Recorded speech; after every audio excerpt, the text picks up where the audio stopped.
Hey guys, my name is Psycho Break, and today we're doing a review on Heels featuring Tojo. and we're going to talk about the episode 3, which is called Cheap Heat. Cheap Heat is basically focuses more on a little bit of a backstory about the dad, and then it delves into the episode with Phil Brooks, which is aka known as CM Punk. Okay, now, this episode dives more into the DWL Dome or Arena, whatever you want to call it. And it's more focused on the wrestlers than the events outside of wrestling. At the beginning of this episode, inside the Dome, you'll see Jack give a box to the girl that Ace made fun of in episode 1. We don't know what's in it yet, but the matches start. Ace comes out to do a little talking and everything, trying to get the fans back on his side. All the fans call him Crybaby, and it starts to get under his skin. He hears one woman describe it. Now, he knows the voice, so he says, "Who says that?" Woman shows up on the balcony. He tells her to bring her butt down to the ring, say it to his face. He says, "You can hear me fine from here." She proceeds to call him a crybaby and throw a pack of tissues at his face.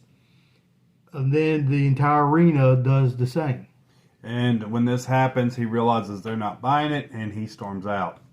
While storming out, he confronts his brother, and his brother basically Ace is not happy with Jack on what he did. He knows Jack did something, so he's taking a breather at this time.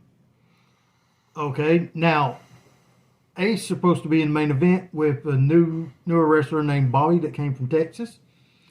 Bobby is still green, which is why some of the other wrestlers believe he shouldn't be in the main event. So much so that Rooster gets jealous and is starting to think that maybe Jack doesn't want Rooster in the main event because he's racist. That's what they kind of subtly imply there. Yeah, and what makes it more interesting is CM Punk, who on this show goes by the name of Ricky Rabies, goes out to fight Jack for the DWL Championship. Now, Ricky Rabies, his whole gimmick is more of a comedy act, and he has a son use a drone that looks like a possum. And whenever they get to the ring with the drone, you want to assume there's going to be blood coming out of the possum. You just don't know where or on who. And then when the possum actually spits the blood in Jack's face, immediately Phil Brooks goes after him and starts kind of doing what seems to be like a heel move. Immediately just starts attacking him, and the match is underway. Meantime, while that's going on, you're seeing the wife with her friends drinking wine and just having a good time. Yeah, having a girls' night out, pretty much. And then it proceeds from there. Somehow, the waiter comes up and is a big fan of DWF or DWL, and wishes he could go and see it. This sparks the interest of the wife's friends, so they all end up going to the arena to watch the matches. Yeah, and they really get into it, and it seems like it's pretty good. All in all, though, this does take a little bit of a dark turn. I mean, it's going in and out. I mean, a lot of this stuff's hard to explain on this video because we're just doing a review.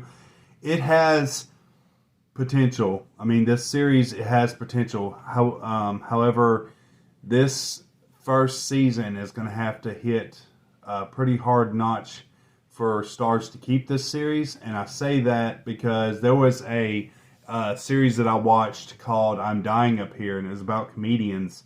I'm not going to go into that, but the comedians and stuff it represented, basically, they dealt with struggle, depression. I mean, it was really kind of depressing to watch. I say that to say this, that if Heels doesn't get enough audiences for this episode, like if this is not bringing in the views, there won't be a season 2. And right now, this is not making you think Game of Thrones when you watch this. It is interesting from a wrestling fan standpoint, but all in all, this is with what me and Tojo was talking about earlier. This is something you'd want to watch after the whole season's done, so that way you could binge watch it and it would then make sense and come together.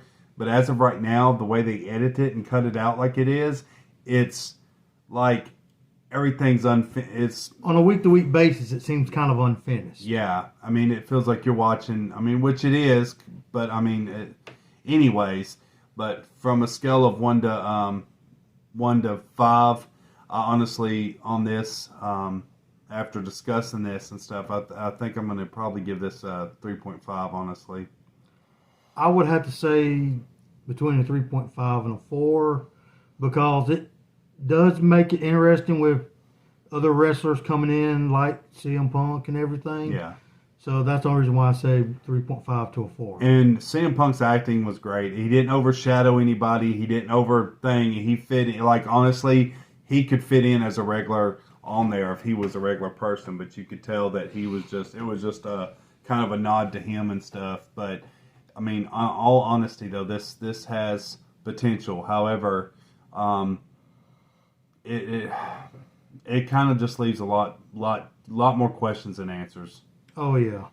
Well, the reason why it's called TP is what happens in the final match where Ace goes up against Bobby, and Bobby don't know what to do, so when they lock up, Ace just says, just follow my lead. Ace proceeds to beat him up, and then ends up grabbing the ref, donkey kicking Bobby in the nuts, signifying that he has turned heel. Yeah, and backstage, the brother is elated and is shocked because the fact that Ace... he didn't know if Ace was going to do it or Yeah, not. he didn't know. It was kind of like a wild card. Matter of fact, before the match, Ace was nowhere to be found, and he didn't show up to the last minute. So it is what it is. But in all honesty, though, this is going to... Some other things opened up in the episode, but we won't go into that. We'll talk about that on the next one. But anyways, if y'all like this review, be sure to watch it. And definitely be sure to rate, comment, subscribe. And also, we're going to probably here in a bit try to post up our AEW predictions. That won't be premiering until the night before September 5th. So be sure to watch that. We're going to do our predictions. Me and him are going to have like a little debate. It's going to be awesome. It's going to be fun. But tune in to watch that. And as always, Break every chain. break every chain, guys. Thank you.